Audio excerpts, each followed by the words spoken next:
How are you feeling, my wonderful Nuke TV viewer? We have a 3v3 Germany versus Commonwealth. As the Germany, we have Deathshead, Blandenburger, and Deathshead as the Commonwealth. Underground General Shutter and Escalation, which is a difficult name to pronounce, and I might end up shortening that or changing that or completely ignoring the fact that he's named that.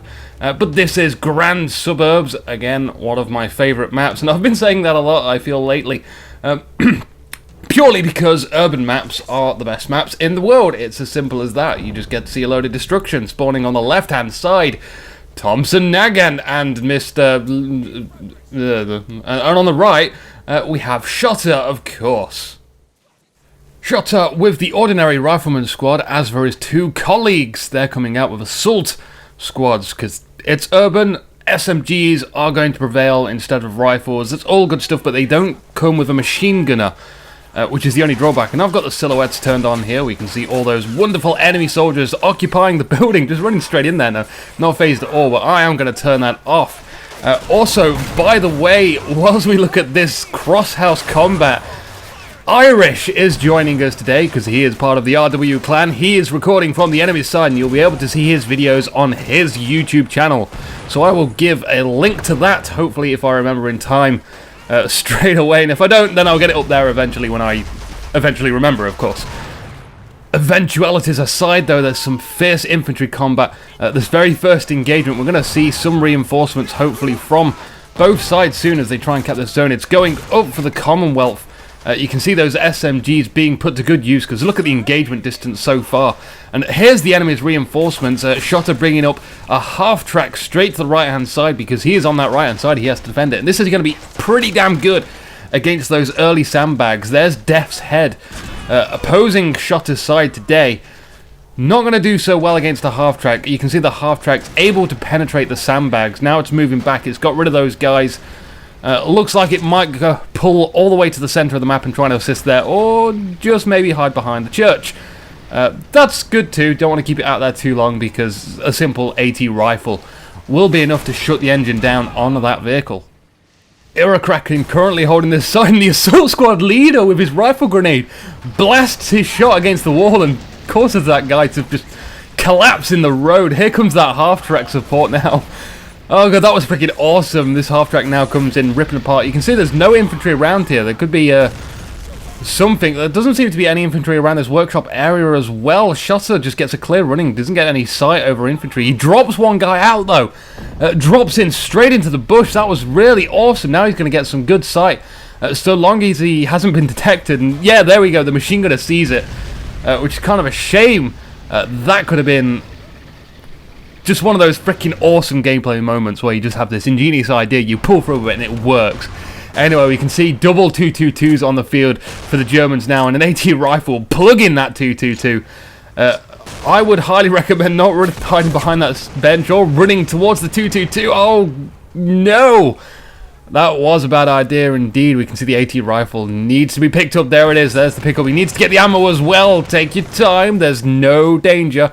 And okay, he's not going to engage. It looks like he's just going to run away with the equipment, which isn't a half bad idea. It's better to save your resources rather than lose it and then have them move forward. Or, no, in fact, he's going to try and get a side shot.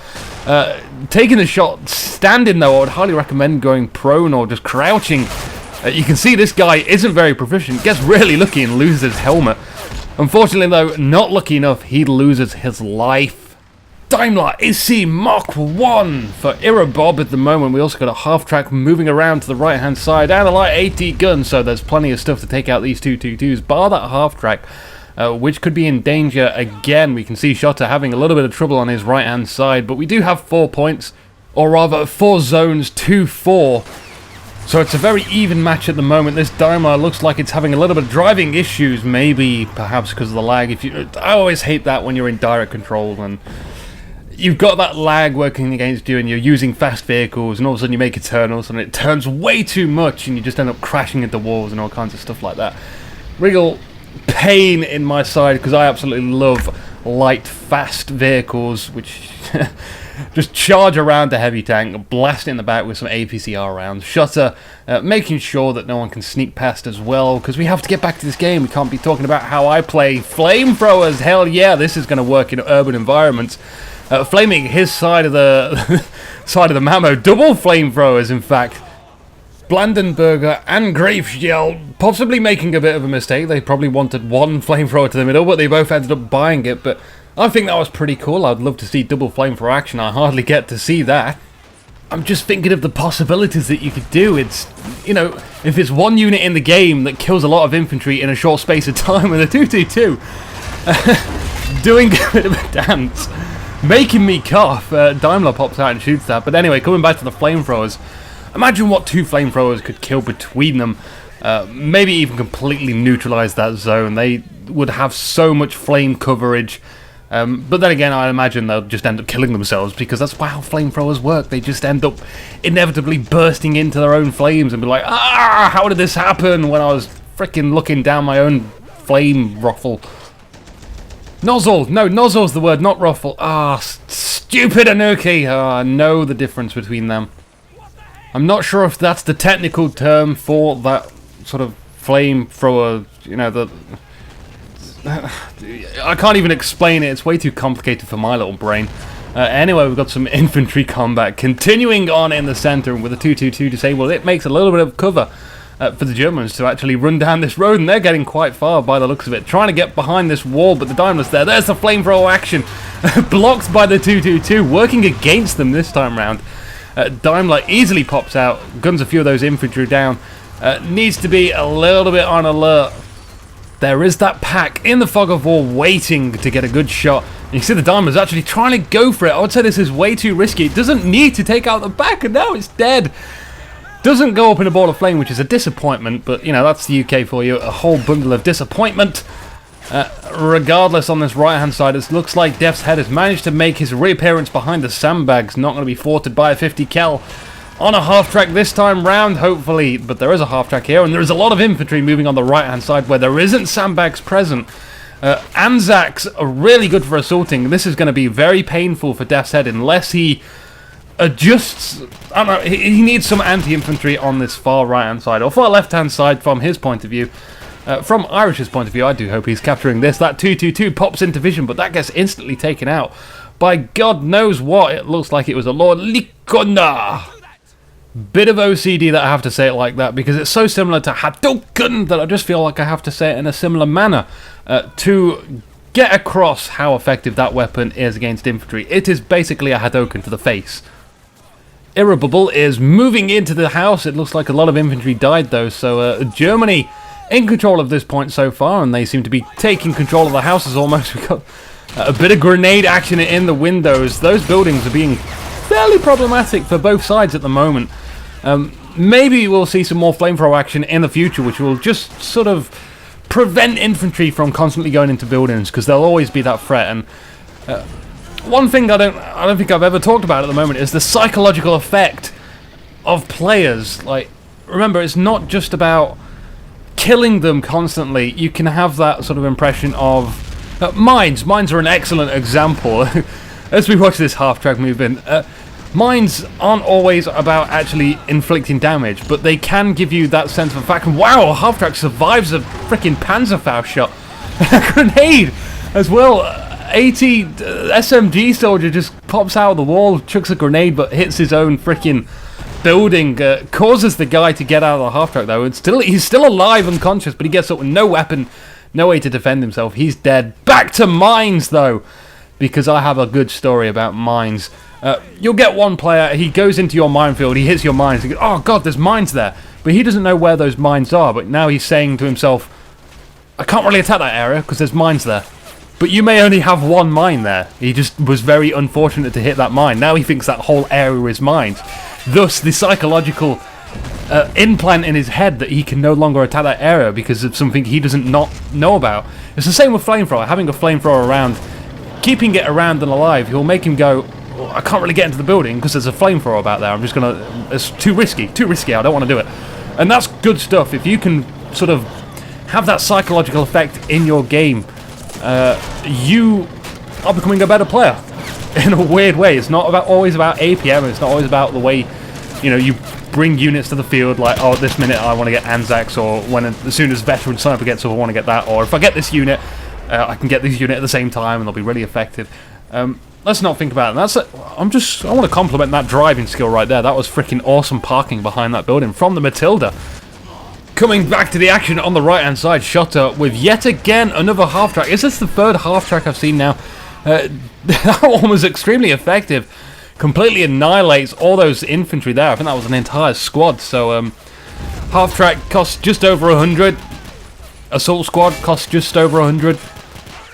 So it's already paid for itself, and it's still alive as long as he doesn't risk it like the other two half-tracks. I think that's good play from Shotter so far. Also, a lot of action in the center, almost non-stop, I would say. Getting a little bit of pack fire into these buildings. That's all good stuff. And although the Commonwealth are right outside this zone, they've even got a lot of eyes in the zone. They just can't get inside it to stay alive long enough to neutralize the zone and capture itself. And we've got this awesome machine gunner here inside this building, which has just been this side of the wall is just completely crumbled. I'm trying to get a good angle on this. You can see what he sees. Already gunning down 2 infantry, completely suppressed by all that infantry so far away. Now, it's a kind of a shame that the buildings become kind of transparent, opaque.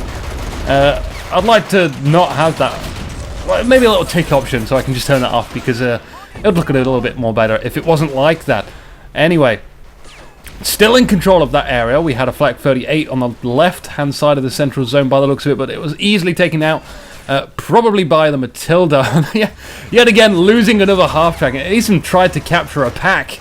So that's the third half-track I've seen lost now at the moment. Kind of heavy losses for Shotter there, but he is making a lot of progress on the right-hand side. He's even got a BL626 frickin' boomer cannon. This is fairly early in the game to see one of these, I would say. But, you know what, thinking about it, I'd say that's not half bad to have it so early on. If you can get that early, it's going to have maximum effectiveness throughout the entire game, so long as you keep it alive. It's always going to be producing casualties, because that's what artillery does, and you can help your teammates out when they really need it. So I think that's a pretty damn good buy. Those things ain't cheap, though, and that means he's not bought a tank. So he might be a little bit vulnerable to tanks on that side. Whoa! Guy shoots up into the air after hitting a grenade. There he is, falling down from the atmosphere, lands. He must have desperately wanted a space milkshake or something from space. I don't know why that came a little bit sheepish to me. Panzer III coming to engage the Crusader. Crusader actually looks like it was almost going to go for it. There we go, it gets the retreat. Which is the correct thing to do. Panzer III trying to fire through all those buildings. Not going to cut it though. Slowly the Crusader gets a nice parking spot.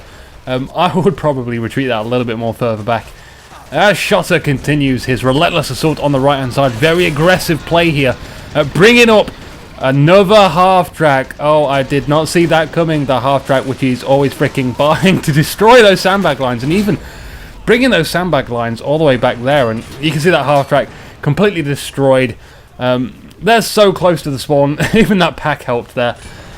But who knows when we might see another half-track from Shotter. Who knows indeed. Really good Piet shot there onto the Panzer III. It's now turret damage, main gun damaged. So not going to be able to use that turret by the looks of it. We can see a Flak 38 hiding just behind the Panzer III as well. A lot of infantry now rushing down the road. This is a really bad call. There's a whole squad there. There's a pack there. There's a Flak there. There's a Panzer III there. And its hull gunner is still operational. Tetriarch. Tetriarch comes out, tries to get the back. Oh, God. That's hurt my chest now. That's definitely one for the replay bugs, but you saw that Tetriarch, it drived through the wall. It got hit by some 80, I don't know. And then it continued to drive in its path, and then there was one unfortunate soldier there that just got lifted up by the tank and shoved aside. It was good. Anyway, shot up, bringing some reinforcements to the right-hand side. Action still continuing on in the centre. The Flak 38 firing through that hole in the building, which is just completely gone now. It's got limited sight, I would say. It could be easily flanked, but it's not a bad position so long as their infantry supporting either side of it to protect it. Oh, and of course, anything tank-like driving down that road will be able to get easy sight of it. We can see some mines here from the Anzacs.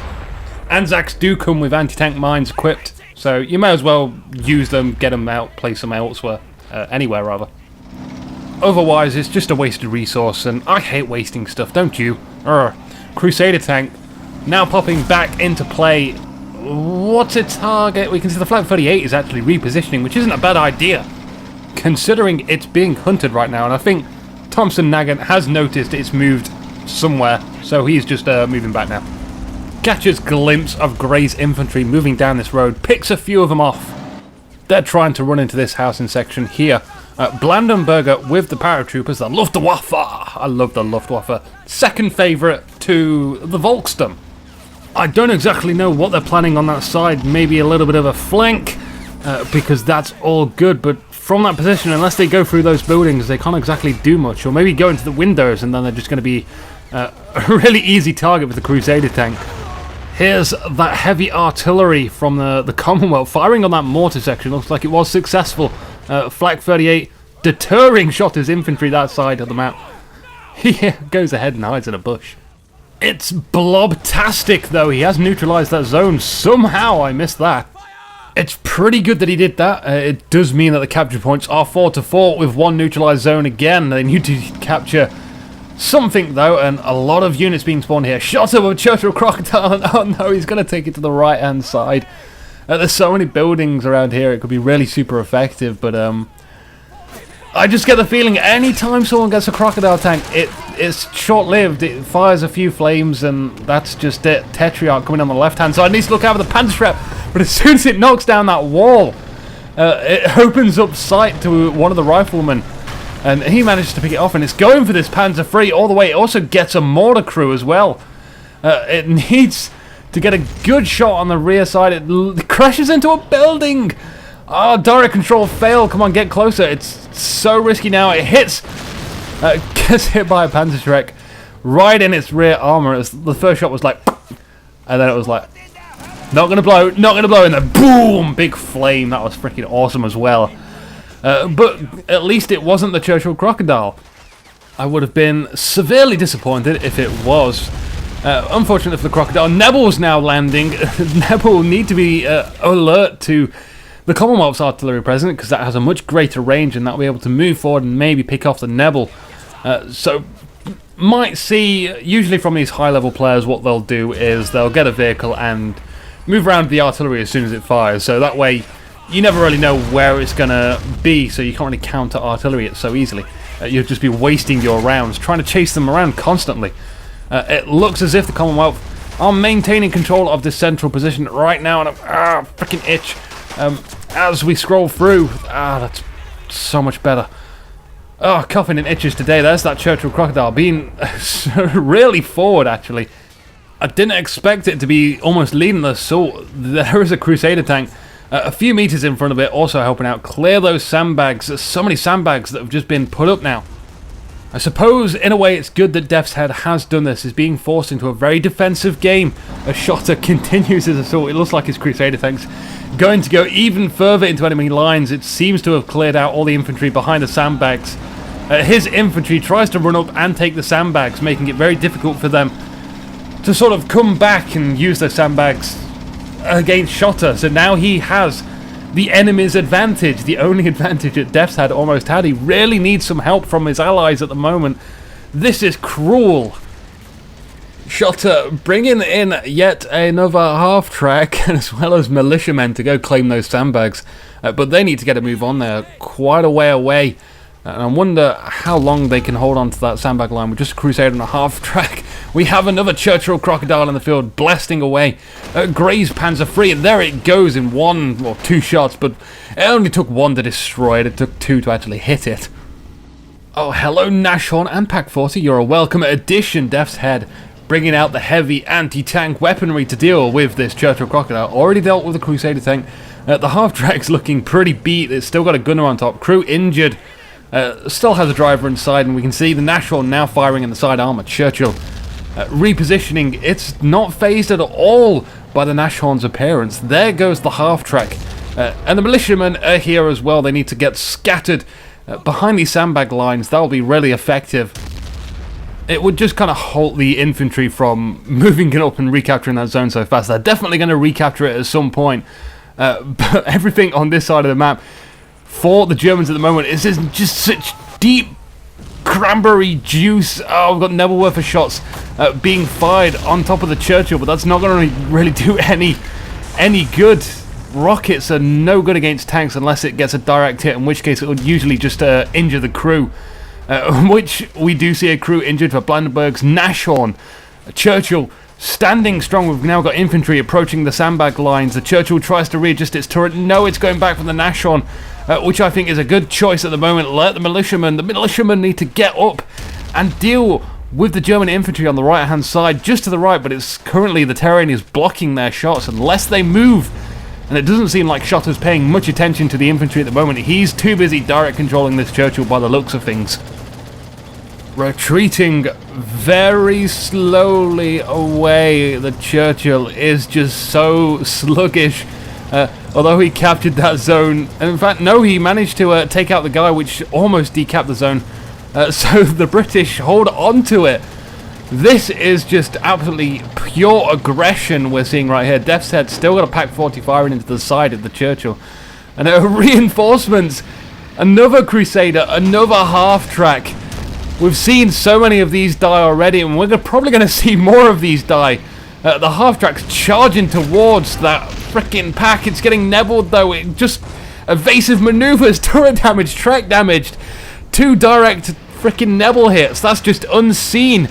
It looks like this half-track is going to encounter a lot of infantry. Will it hit the E-grenade? No, he manages to gun that down.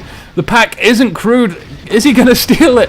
He manages to get it on board. Unfortunately, though, there's a Panzerschreck straight to the side, or a Panzerfaust, one of the two. You can see the Nebel in view right now. If I was Schotter, I would be taking the TNT right out of that half-track and planting it down on the Pack 40. It doesn't look like he's going to be doing that, though. No, he's going to lob the TNT. That works fine as well. Run away from the freaking TNT. Oh, lovely. Thank you for that. And it looks like he's even going to get away holding his gun on his back. He's just so happy. He is a living legend, and he will most likely die at some point, and then we'll completely forget about him. But who cares about him? Let's get back to the battlefield. More infantry approaching from Death's Head.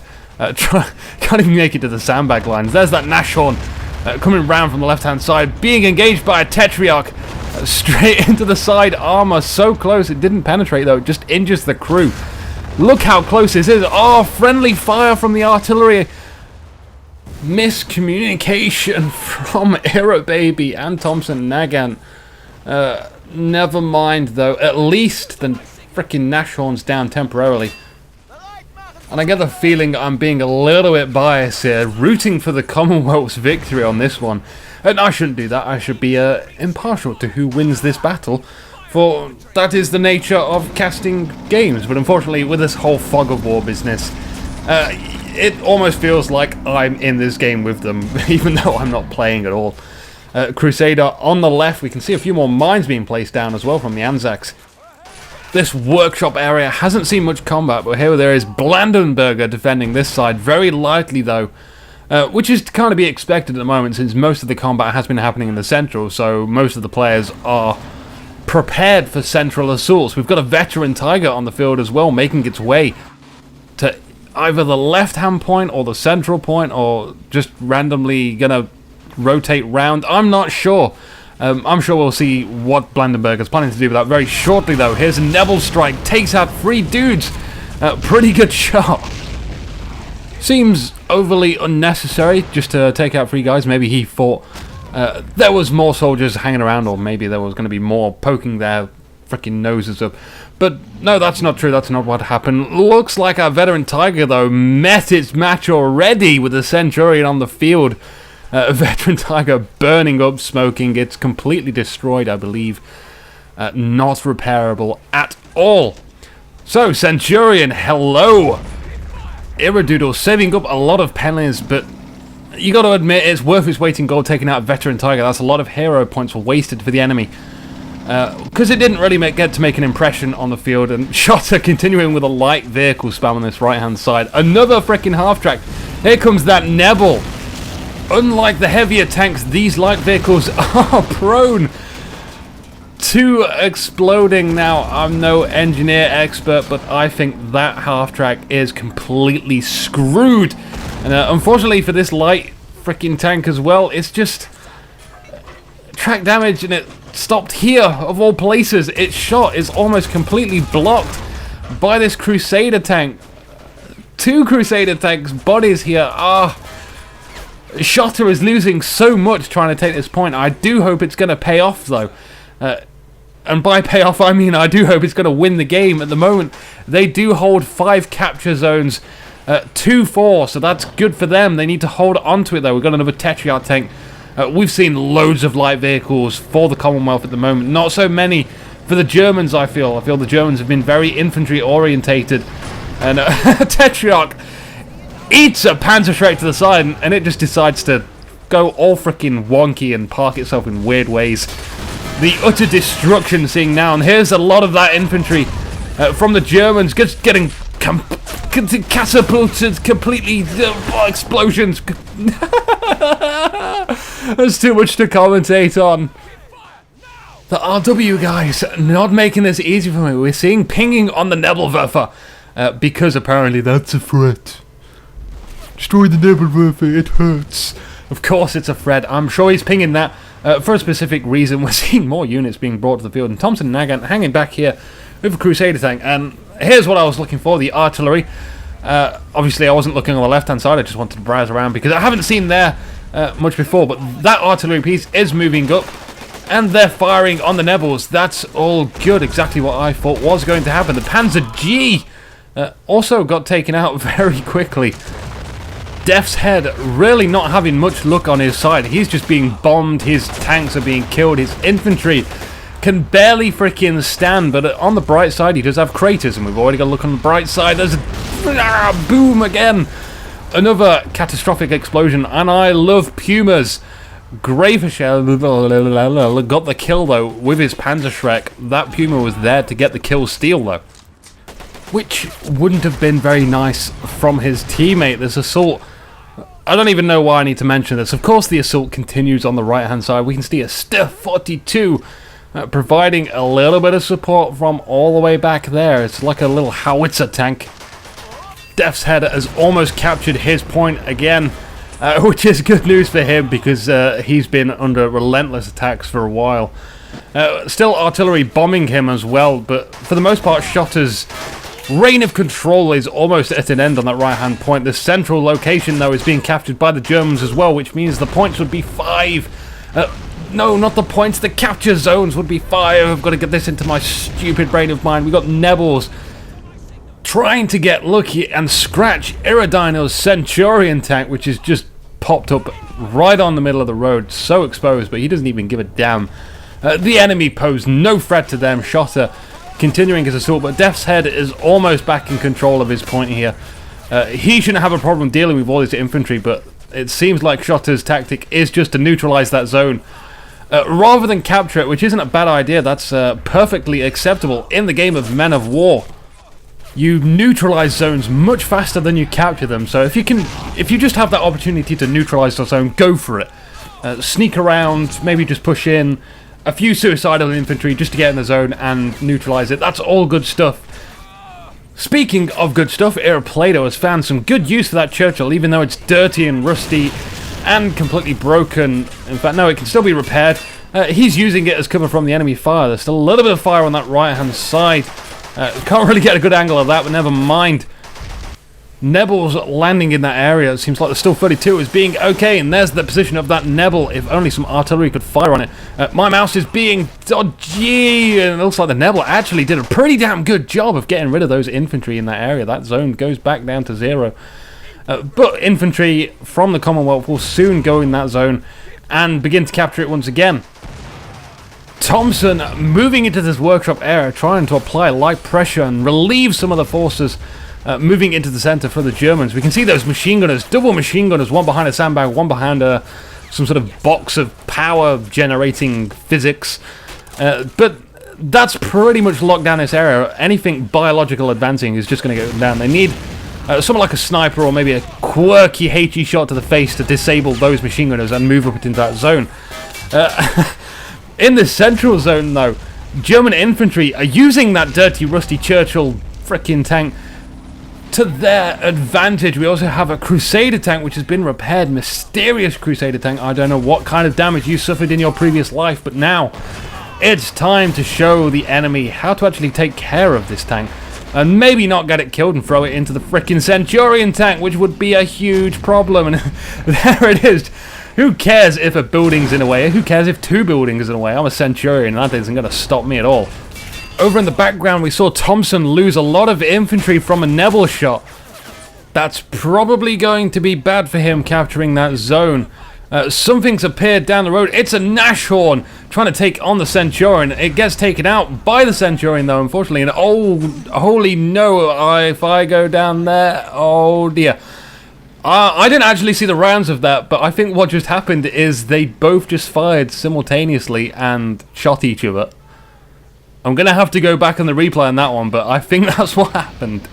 Anyway, no point dwelling in the past. Shotter buying his very first half-track. Artillery still hanging around. Thompson Nagant with a Matilda and Crusader tank. I feel like Crusader tank's been there for a while. I'm not sure. He can't seem to find some sort of application for it at the moment. Here's Shotter's very first half-track, gunning for the middle this time, not going to the right-hand side. Trying to get rid of all that infantry behind that Churchill tank. Little does he know, though, that his 50 caliber won't penetrate the goddamn Churchill. He's going to have to move around the side, and he's going without a gunner. Which means if he wants to fire, he's going to have to hold still. Someone prevented him from moving temporarily, and there's the Panzerschreck shot. He manages to take out this machine gun emplacement, though, just before he died. The momentum kept him going. That's the second time this has happened in this game, where a vehicle has died but then managed to kill someone whilst it was still moving. This is turning out to be quite a long game, but undoubtedly exciting. There's been some crazy stuff happening in this game, and I hope there's going to be some more we can see. The Commonwealth's artillery battery firing in unison just on the German side of the town. At the moment, though, there's 5 zones to the Germans and 4 to the Commonwealth. The Germans, though, have a really long way to go. Only 29 points for them. It is ticking up. That's all good. The artillery's just landing on them now. I think these buildings, by the end of this game, aren't going to survive. Nebels as well. So we've got heavy artillery from the Commonwealth landing on the German side. Nebels landing on the Commonwealth side. These buildings doing pretty well to withstand the Nebel fire. There's Allied units. Oh god, I wonder if I can get away with calling them Allied units. It brings up memories of Company of Heroes. But yeah, I'm pretty sure I can get away with saying they're the Allies, but of course they are the Commonwealth, and they are dying horrendously. Such great positioning of those infantry units from Grey, just on the opposite side of town. It has such good coverage of anyone hiding behind that Churchill tank, and there goes the grenades as well. The German forces have just completely abolished a lot of the central forces for the Commonwealth, and you can see around here there's hardly anything left. To get a better view of that, just check the minimap in the top left corner. There's hardly any green dots around here. But I'm sure they'll be calling in reinforcements shortly. They also need something to deal with that Tiger, which has just come on the field. This Firefly won't really withstand a hit from a Tiger, but if it gets close enough, if it gets a good side shot, it might be able to destroy the Tiger from a surprise attack, and that's good enough. It's still keeping them in the game. A bit of light skirmishing on this right-hand side. We can see 2 squads of reinforcements, one from Shutter advancing into the central zone now, but there's very little cover. I wouldn't mind seeing a few sandbags around here right about now. Sometimes, and I notice this is pretty common in real-time strategy games, but you'll practice your early game, you'll know what to do in your early game, you'll have a really good start in your early game, but then you'll progress to the later stages of the game and you forget you've got stuff like sandbags and grenades and smokes. And I'm sure there's a few people right now thinking, yeah, in fact, sometimes I do forget I've got stuff like this in my later stages of the game, and I could have done this, and I've done this so much as well. Just thinking about a game I've just played, I'll go, why did I forget I had that? That's retarded of me. And you get very angry and frustrated, and you want to go back in time, and you try and create a time machine, and yada yada yada, and things get out of control, and you have a spooky crazy adventure, and you write a book about it. Anyway, we're back down to this central point being neutral. 4 capture zones to 4. We're almost coming up to the 35-minute mark now, so this game is going to continue for a while longer. Even if the Germans or Commonwealth hold on to one more zone for the rest of the game, it's going to be about 10, 15, maybe even 20 minutes before the game ends. So unless one side completely dominates right now, and we're seeing some Royal Engineers being brought onto the field by Thompson Nagant. This is rather late for them to make a good sort of appearance. You know, they come with mines, AT mines, AP mines, barbed wire and tank traps, all good stuff. If they can, like, not be fired at, they can place all that stuff down. Which is really great early on in the game, where you can sort of fend off your opponent for a while, whilst you get those defenses down. But if there's nothing there to protect them, it's going to be a really bad story. And all these infantry par behind the wall. Clearly a complete disregard for APM, and oh my Nebelwerfing Lord of Santa. Christmas came early for them, and Christmas was not delicate. So, let's not forget, in the later stages of your game, get your notepad out now, because it's very important to be able to use your mouse sufficiently to move units around across the battlefield. Let's kind of remind ourselves, though, that we can only do one thing at one time, or lots of things in sequence, but not at the same time. You've only got one set of eyes, you've only got one monitor. Most importantly, you've only got one mouse, unless there's some guy out there with two mouses just going freaking crazy and, like, using his feet to control the keyboard. That would be insane play, but I don't think there's nobody like that exists in the world from my knowledge. But I'm getting a little sidetracked. What I think happened there was when all those infantry died, basically he was just focusing his attention elsewhere that needed more attention, like a tank or something. Don't know what. Obviously, I only have one monitor and one set of eyes too, so I can only see one thing at a time. But I'll try and look at where the most interesting stuff is happening. It appears to be in the central location where all these houses are falling down. Churchill, no one seems to want to repair this, just going to constantly use that Churchill as cover. That's going to remain there. That won't disappear unless it gets fully destroyed. So maybe that's going to stay there until the end of the game.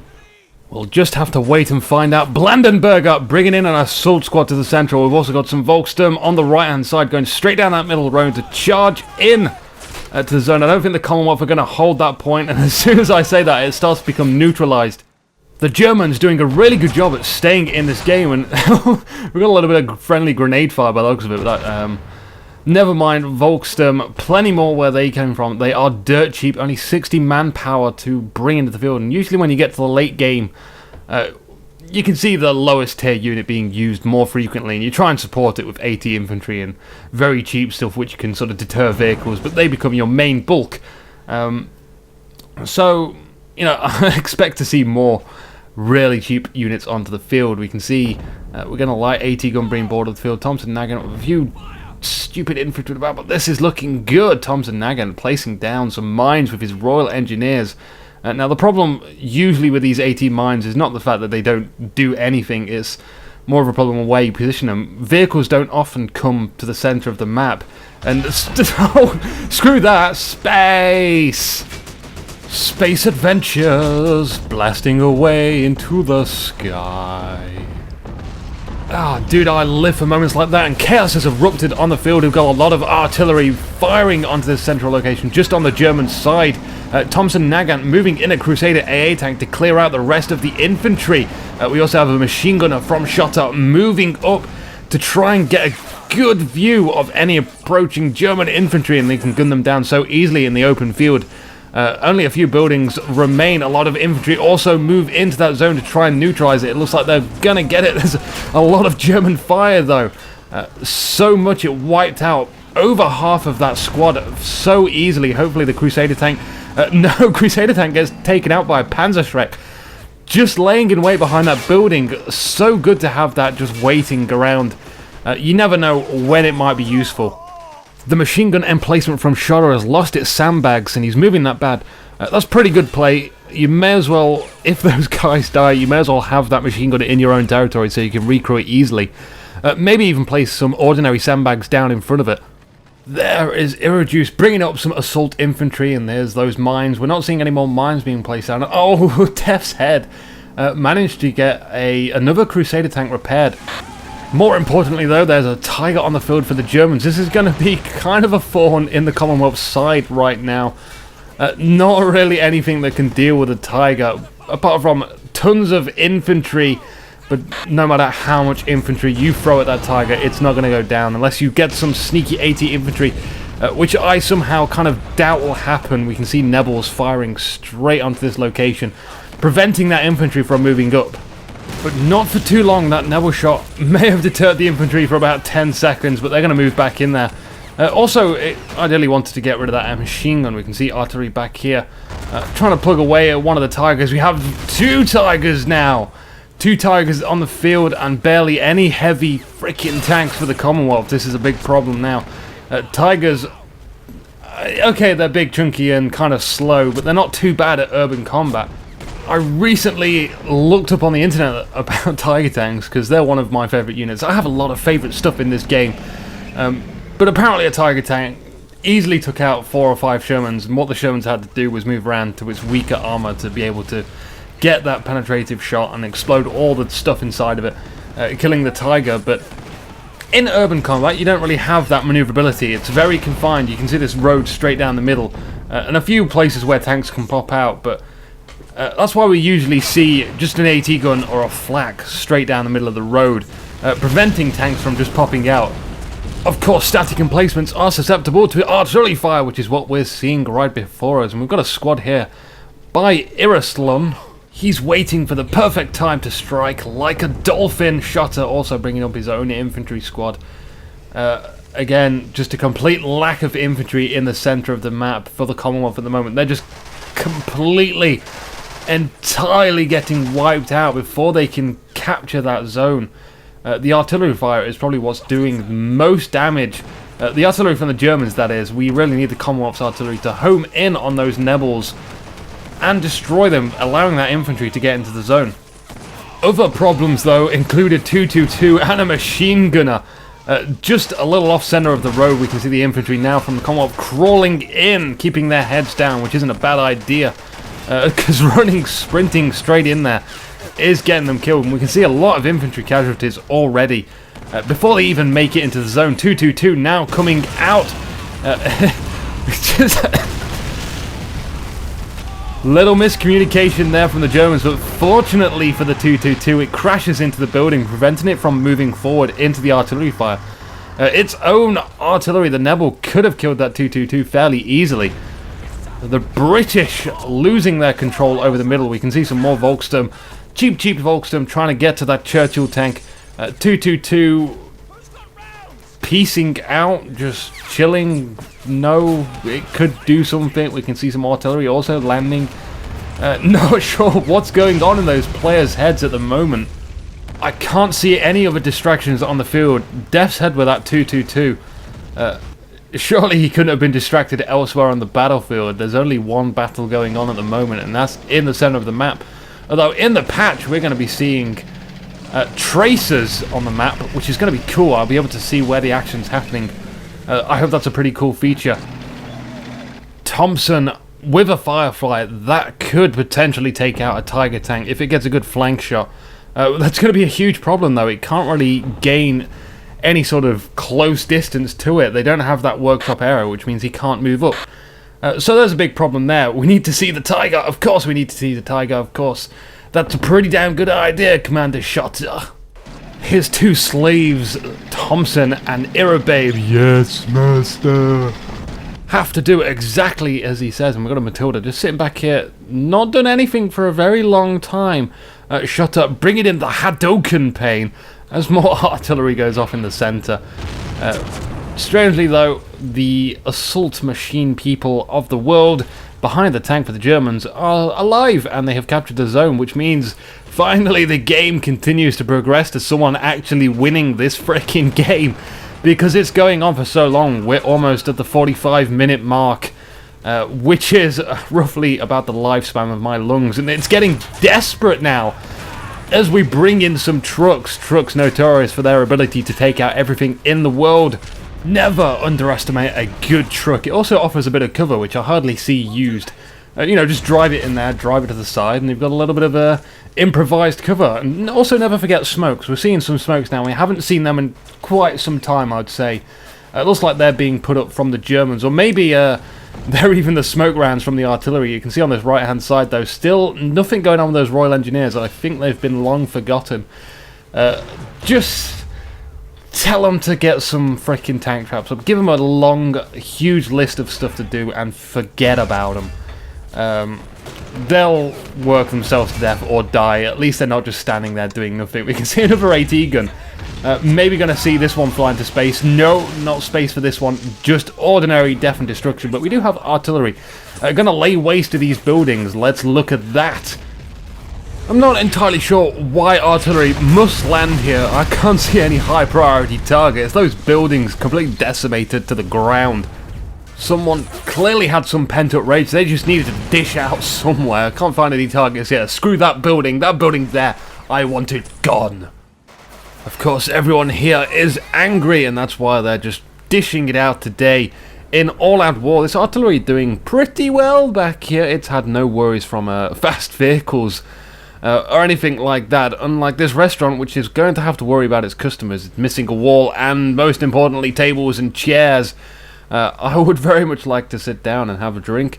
I imagine a lot of soldiers here would most likely like to sit down and have a drink. Today's game is sponsored by Orange Juice with a straw in it. It's very important that it has a straw, and that guy goes flying off screen. I'm not going to follow him though, because there's a Crusader tank blasting away in the middle, and Matilda's sitting here as well. More artillery. Oh, it's that guy.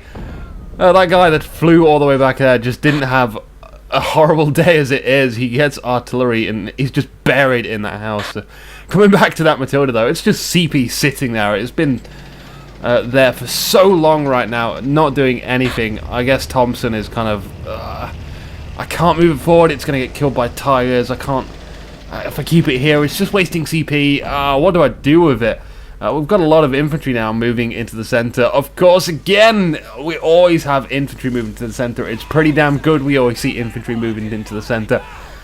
Maybe a little bit too blobtacular. We could see it maybe split up into, I don't know, like a left and right. Those houses on the right haven't seen infantry in there for quite a while, and that's why those houses are still intact.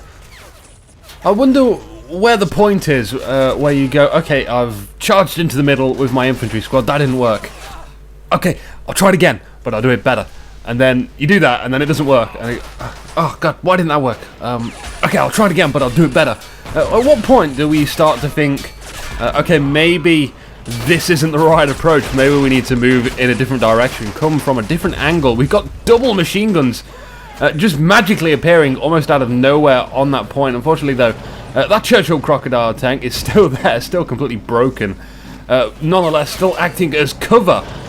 So that machine gun, not going to be able to shoot anything behind it, but there are grenades constantly being tossed. And here comes that Matilda finally. It's got a job to do. Take out as much as possible. Hopefully machine gun, maybe even two machine guns, maybe even the Crusader tank as well. But there is a Tiger prowling there, unfortunately for it. It gets caught in the explosion from the artillery. We do have a radio operator or an officer somewhere in the fog of war. Whoever that German soldier be, he really deserves a medal. He's constantly on alert, almost firing as soon as he comes off cooldown. Huge explosion there from the Matilda. And oh no! The Churchill Crocodile is phasing out of existence. This is so detrimental to the Commonwealth's advance so far. They've been taking cover behind it for so long, and now they're not going to be able to use that. That's so beneficial to the German army. And Schotter going to be attacking the right. He brings in a Mark 6 Crusader. This could work. Not to be mixed up with the Crusader AA tank, and almost an AT grenade goes off on it. German soldier sneaks round behind the church. Very dubious, I see. But anyway, Schotter has the right idea, I believe. He needs to attack some different points. That central position is covered by almost everything and a lot of Volkstum. In the field we have Irrebabe trying to move in on that point. Once again, he's going to have a problem, considering about the amount of freaking stuff that the Germans have guarding that point. We can see the machine gun blasting it away, all these assault soldiers. More artillery coming down on the church. We even have a heavy machine gun sitting here. I think that's going to get destroyed, though. Kind of not cool to leave your resources on the battlefield and just forget about them. Church losing its roof. Somehow, like 50 minutes into this game, oh, this is such a long game. That church was pretty much untouched. But now, it's going to need a lot of sellotape and glue, just like every other building, which is still crumbling, by the way. It's not going to stop until every single building's decimated. And the fat lady sings, there's no doubt about that. Deathshead, sitting there with his 242. I always think like the drivers or commanders inside that tank are just such hipsters, like surfing dudes. Like, dude, you blasted him. Oh, yeah. Oh, hey, Stu, what are you up to, man? I'm just driving my tank, buddy. Killing some Brits. How about you, man? Nothing much, just winning there. Sorry, I had a void to fill in my life. Machine gunner down. Charlie and Alpha teams down. Shotter down. Buildings down. Trees up. Trees are up, man! Trees are up! There's still hope for nature, which means there's still hope for the Commonwealth to win this game. You've got to find inspiration to continue on and take it wherever you might find it. If it's trees, then trees it shall be. Only 3 capture points to the Commonwealth at the moment, whereas the enemy has 1. Ha ha ha. 2, 3, 4, 5, 6. Not so anymore. Shotter, staying prone in the face of death. If that doesn't sound like a super heavy, ultra, extra death metal song, then I don't know what is. We've got a counter supply truck. That's going to counter the Commonwealth supply truck. It's a one-on-one. Staring each other down. One of them disappearing into the fog of war. That's kind of cheating. That's a magic trick. Not entirely sure why ammo is being called down here. It's rather far forward for both sides. It's smack bang in the middle of all the combat. Thompson sitting his Firefly behind the church now. That church is going to protect it, sure, from all the rocket fires, but it can't protect you from 2 frickin' tigers. Actually, I do kind of tell a lie. Of course it's going to protect it. And what do we have on the left-hand side? A Tetrarch making a mad dash around the rear of the Germans' lines. We also have a machine gunner laying back here. I think that's kind of good from the Germans. They are not really forgetting about their flanks entirely. They are appropriately defending them, I would say. And that's kind of nice. I like that play. They're being cautious about their flanks. They're not dedicating their entire defenses to the middle. Shotter almost taking this area. It's going up 30%. He still has 1 soldier in the crater. Deathshead with that Crusader AA double I tank. I think that means 2. Someone should perhaps maybe inform the Romans that they're using letters instead of numbers, but never mind. Church losing its tower, which is that's such a nice place for a sniper. Why isn't there a sniper there? There's still room for a sniper there. We could see a sniper go there soon. Hell, maybe it's even a good place for a Centurion tank to be. That would be a game-changing scenario if you had a frickin' Centurion on the bell tower, sniping people out the window with his giant turret. Firefly being very risky, poking its nose out just around the church, firing at the Stu man. No, not Stu. How's Stu meant to win? Anyway, he's plugging away at it. There he goes. He gets the hull damage. That's out of the equation. He's going to have to spend a little bit of time thinking about what he's done whilst he repairs that as well. Firefly also going to try and poke his nose out and get that Crusader tank by the looks of things. Also, there's a 222 there as well. Where is the pesky Tiger to put this Firefly in its place? That 222 driving down the road behind the supply truck, giving it some covering fire as it stares down at the Commonwealth supply truck. Whilst that rage-worthy battle goes on between those trucks, the points are reaching critical, as is my brain. Currently the Germans have 89 points, only 11 more to go for them. They still have all the zones they need to win the game. Shotter working hard on that right-hand side. We've got this Crusader tank. 2 Crusader tanks, rather. covering the left and right, left and center, no, right and center. Oh, I'm so confused. Come on, map. Directions. I want to see those compass points. You can see the machine guns have lost their sandbag cover.